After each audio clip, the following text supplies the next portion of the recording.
Welcome, everybody, to the SevereMMA YouTube page. I am Spencer Kyte, joined today by rising UFC flyweight prospect, Mokaev, set to make his third appearance in London next weekend against Jafel Filho. Mo, thank you for doing this. I appreciate the time. I know it's been very busy for you these last few days. How are you? I'm good, thank you. A little bit cold back to UK. Little cold back to UK from Thailand. Moving house. Congratulations, of course. Thank you. Very busy time before a fight. Is this something you normally do? Is put a bunch of stuff in front of you before a fight, or is it normally a little more quiet? I used to have more stuff, but I think this is good stuff because in the last 3 fights, I have a kid now. I have a family, so we didn't have a house, so we moved from hotel to another hotel with like backpacks all time and stuff like this. I was waiting to move to new house, and finally we moved in, and been good couple of days. Still training, still putting my work in every morning, every night. Of course. In between that, just helping my family. Well, congratulations on both the house, on the family, and all of those things. Before we get to yourself and your upcoming fight and your first year in the UFC, I wanted to talk about, you tweeted out a couple of days ago now that Blaine O'Driscoll is one of the toughest fighters you have ever faced. You would like to see him back out there again. As an Irish MMA outlet, you are speaking our language, sir. What is it about Blaine that makes him so tough that you would like to see him get an opportunity to compete again soon? Irish people are tough. Like if you see the history, they're tough people, and he has a good heart. He has everything to be in, like, easy top 15 in UFC. He would beat most guys. I don't know why he stopped.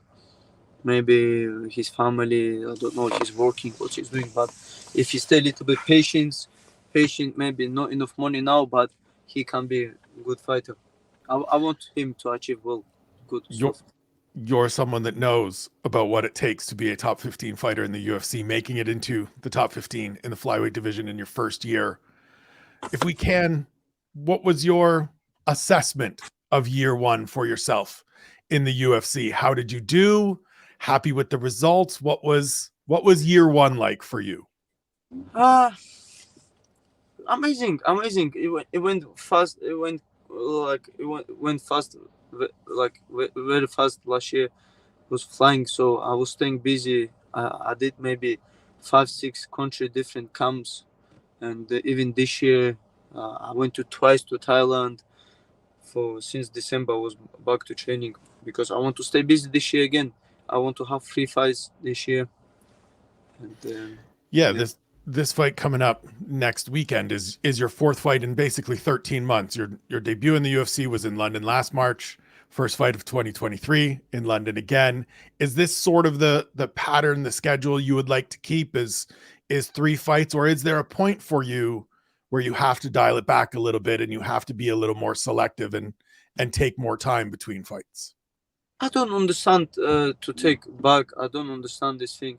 But I'm serious because my sparring are tougher than fights. My sparring Right. are very, very tough. Like I did in Thailand, 5 different guys, like including like Peter Yan and all the guys. 5 different guys could come in, each guy fresh in each round. Right. No, that's the hardest thing you could ever done. Right. Can ever do, because they come and the other guys watching, they try to kick your ass, but you have to beat them, not just survive and lie down and spend time. You have to win these rounds, and that's why our sparring is tougher than fights. But I don't understand why fighters uh, stay relaxed. Maybe they have enough.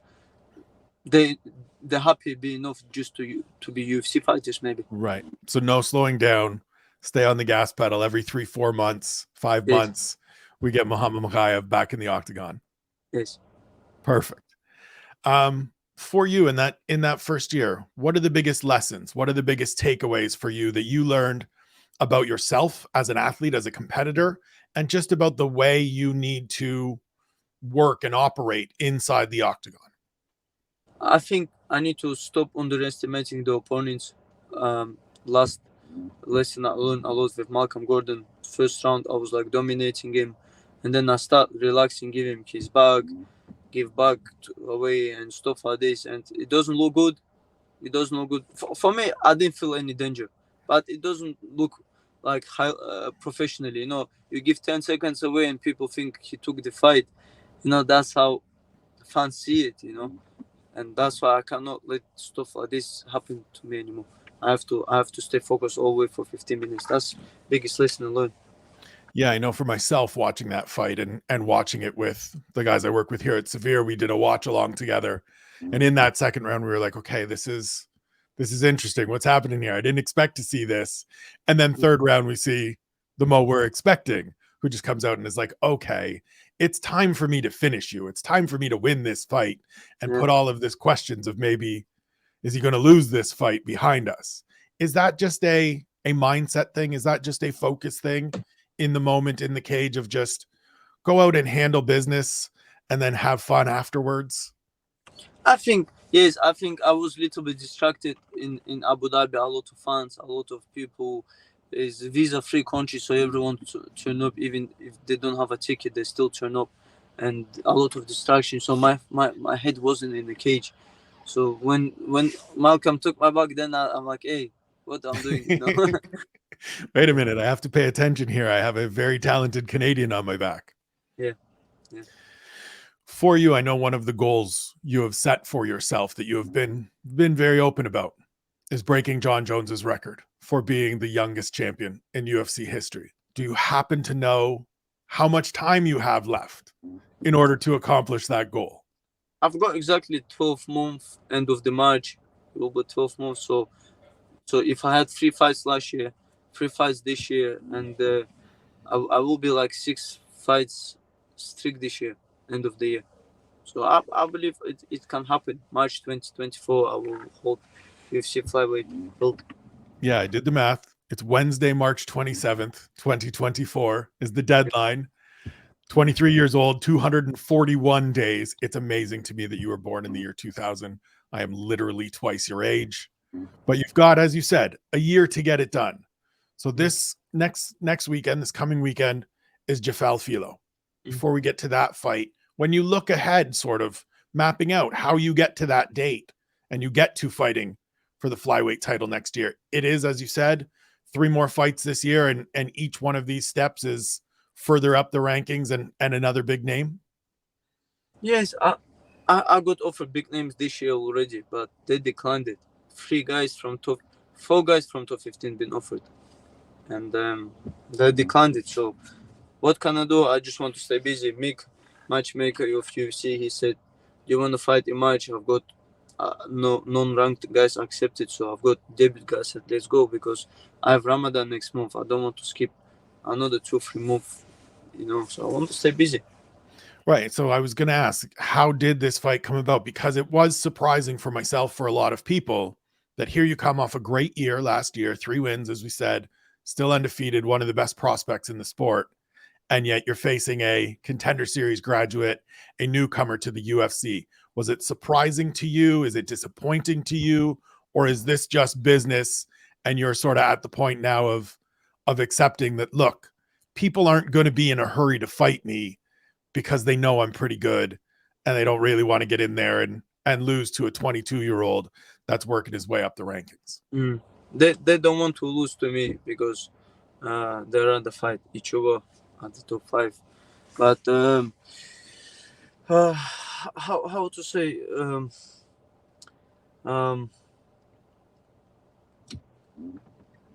yes, if I want to fight top 5 guys, of course I have to be fight ranking guys. But if I beat Jafel Filho, I'm still going up the rankings, because how UFC work, it's not that you're beating this guy, you're going high. Of course it works that way, but if you keep winning, you're still going up.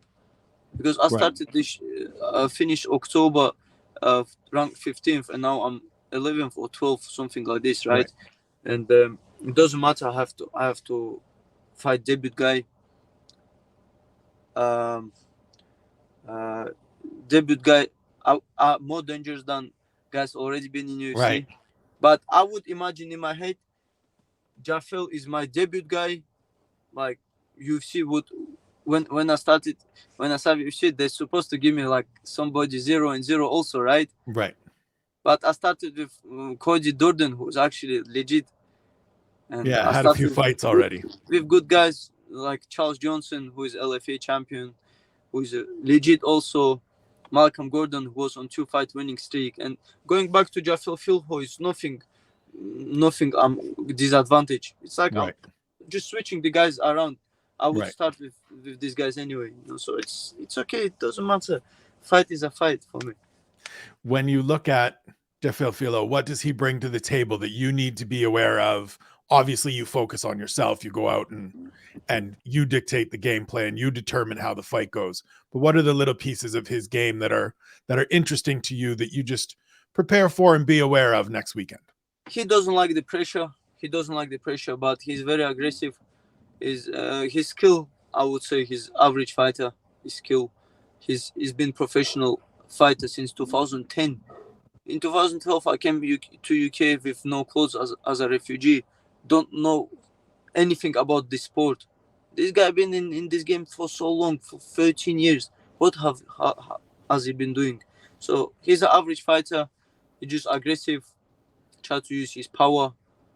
Not high IQ, but just aggressive fighter. I would say explosive, but skill wise and IQ, fight IQ. I think I'm much better than these guys.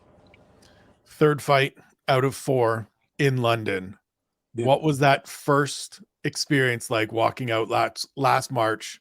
Debut card, first fight of the night, first card back in a couple of years. Huge ovation. What has it been like for you competing in London and getting that support and feeling that love from the crowd? You know, I never see an event in UFC. It was so packed for the first fight than my debut. I think that the arena was packed for the debut, and that's why I think they put me on the prelims now again, so they bring the more crowd. That's what they're saying basically when my manager asked them why like Mokaev no higher. That's what they're saying, but I'm not ticket seller, you know. Let Right. me let me fight. They still turn up. They'll still turn up because they paid good money for it. Right. And yeah, so crowd is crazy in London. Is I think one of the best.